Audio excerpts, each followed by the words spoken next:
Sebelum melanjutkan, jangan lupa subscribe dulu, terima kasih. Bab 134 Serigala lapar menerkam kelinci putih. Adegan seks berlanjut. Mata Chu Feng yang dipenuhi nafsu melotot seperti harimau ke arah tubuh Surou. Dia seperti serigala lapar yang perutnya keroncongan dan meneteskan air liur untuk waktu yang lama sambil menatap seekor kelinci putih kecil. Dua puncak muncul di mata Chu Feng. Mungkin karena tindakan yang terlalu ganas sebelumnya, handuk Surou ditarik sedikit ke bawah dan sepotong putih salju langsung muncul. Saat dia melihat, Chu Feng menelan ludah. Ketika mendongak, terlihat leher putih dan lembut serta wajahnya yang halus dan sempurna. Mata Surou yang memikat menatapnya tanpa ekspresi. Matanya agak basah dan dia tampak sangat menyedihkan. Alisnya yang panjang sedikit bergetar dan ketakutan terlihat jelas. Wajahnya merah padam seperti zat aditif yang membuat Chu Feng kehilangan akal sehatnya. Bibir Surou yang tertutup lembut dan merah memancarkan daya tarik yang tak ada habisnya. Chu Feng, apakah kamu sudah gila? Lepaskan aku, Mem. Tiba-tiba, Chu Feng membuka mulutnya dan menggigitnya dengan keras. Surou yang sedang berbicara dengan Chu Feng terkejut, dia merasa bibir merahnya tertutup rapat. Gelombang. Ini adalah pertama kalinya dalam hidupnya Surou mengalami hal itu. Dia tidak pernah merasakannya sebelumnya, tetapi itu adalah perasaan yang unik. Tubuh Surou langsung lemas dan kehilangan semua kemampuan untuk melawan. Dia tergeletak tak berdaya di tanah.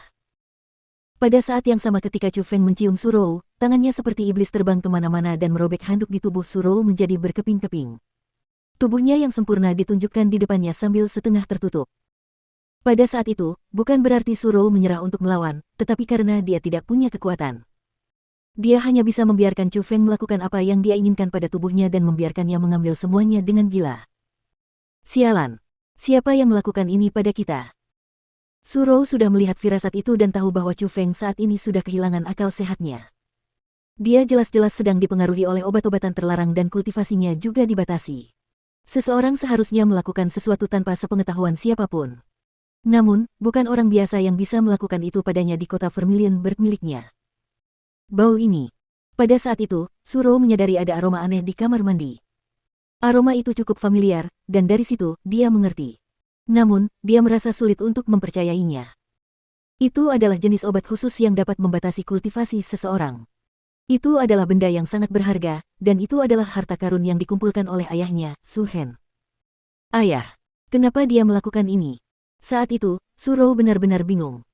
Dia tidak bisa memikirkan alasan mengapa ayahnya sendiri akan menyakitinya, namun benda itu benar-benar miliknya. Selain ayahnya, tidak ada orang lain yang memilikinya di dalam keluarga Su. Selain ayahnya, tidak ada orang lain yang bisa memasukkan jenis obat khusus itu ke kamar mandinya. Gelombang. Namun, pada saat itu, wajah Surou berubah drastis. Dia menjerit kesakitan karena dia merasa ada benda asing yang menyusup ke dalam tubuhnya dan merobek benda yang paling berharga itu. Tetesan darah perlahan mengalir keluar. Chu Feng, dasar bajingan. Bersihkan pikiranmu. Surou berjuang keras dan ingin mendorong Chu Feng menjauh. Namun, Chu Feng yang berada di tubuhnya seperti gunung dan dia tidak bisa menggerakkannya dengan cara apapun. Dia hanya bisa membiarkan Chu Feng yang matanya merah dan terengah-engah dengan kasar menekannya ke bawah.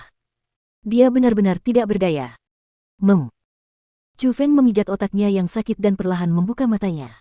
Saat dia linglung, ada senyum di sudut mulutnya karena dia ingat bahwa dia bermimpi sangat indah. Begitu indahnya sehingga dia bahkan tidak mau bangun dari mimpinya.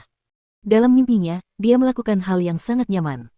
Meskipun dia lupa tentang detail dan orang-orang, itu sangat indah dan sulit untuk dilupakan. Surou. Namun, ketika Chu Feng melihat Surou yang telanjang bulat di sampingnya dan bercak darah di tanah, dia langsung bingung.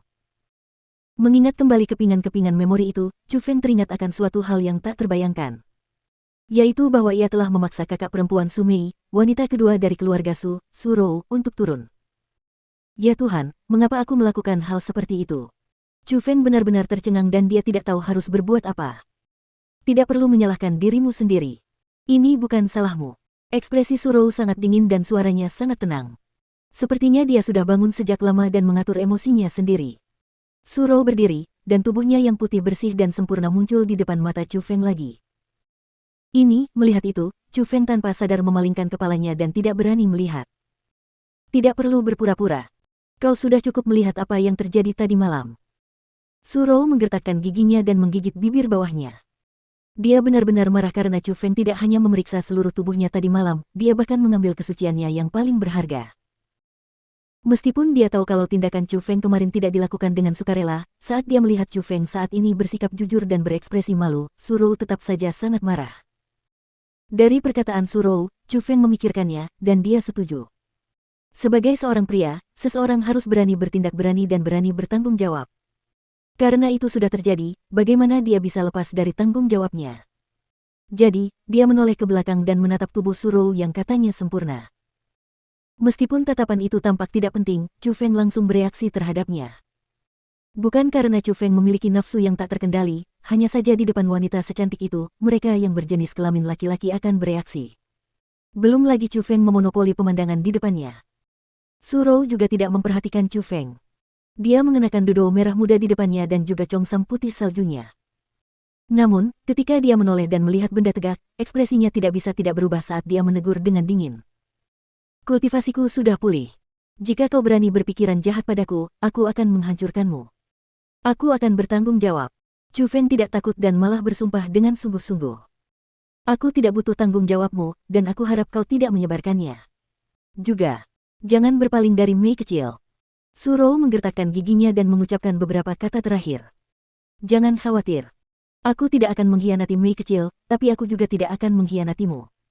Aku akan menikahi kalian berdua, kata Chu Feng dengan sangat serius. Kau. Setelah mendengar perkataan Chu Feng, wajah kecil Surou memucat karena marah dan setelah itu, dia menatap tajam ke arah Chu Feng dan berkata, kau benar-benar terlalu serakah. Setelah mengucapkan kata-kata itu, Surou segera keluar dari kamar mandi. Namun, setelah berbelok, dia berhenti dan bersandar ke dinding. Dia bergumam pada dirinya sendiri, aneh. Mengapa aku begitu marah? Apa yang membuat hatiku terasa masam?